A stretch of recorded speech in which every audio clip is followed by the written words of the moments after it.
Good evening, ladies and gentlemen. Antony, Carpen here, and we are at St John the Evangelist Church on Hills Road.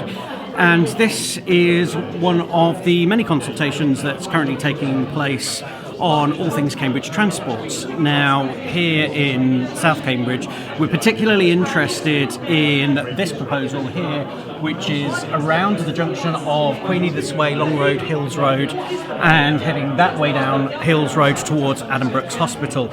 It's a major transport route, certainly as far as the city is concerned, because as well as having the major employer of Addenbrooke's Hospital, and obviously the building work that's going on around there, which is going to significantly increase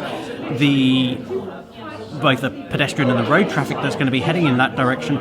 We've also got Long Road Sixth Form College, and also further up the road, Hills Road, that way is the Perth School. So as you can imagine, there's lots and lots of hundreds, if not thousands, of young people who make that journey in from across the county and beyond, because in particular Long Road Sixth Form College has students that come from beyond the county, from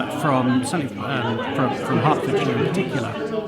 So the big question is, with this crossroads that we have here, is how do we go about redesigning it?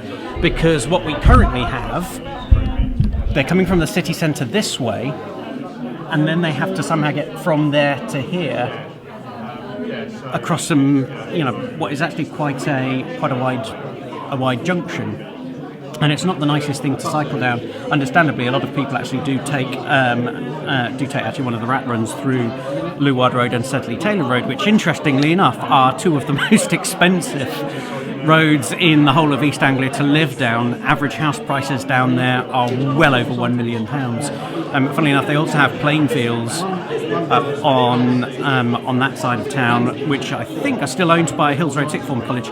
It's where one of the Cambridge rugby clubs, the Canterbury Rugby Club, I think, also train. And many moons ago, when I was playing football when I was little with Cambridge Crusaders, we also trained there on Wednesday evening. So they've actually got some quite nice playing fields, and they spent a lot of money on a new pavilion, kind of replacing the kind of like Victorian Edwardian era one with something that really is state of the art.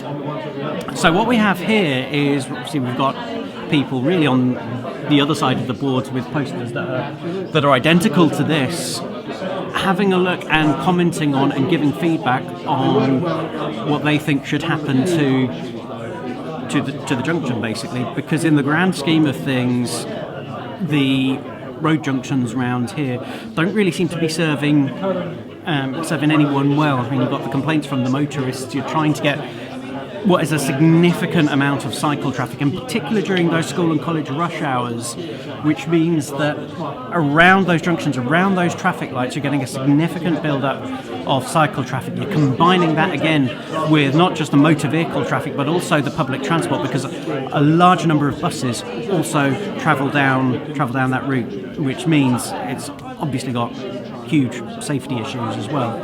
So the challenge for the road designers in particular, and for us members of the public who've come along here to give our views, is can we come up with something that deals with, shall we say, the very localised problems around that junction itself, while at the same time being mindful of keeping the traffic flows going?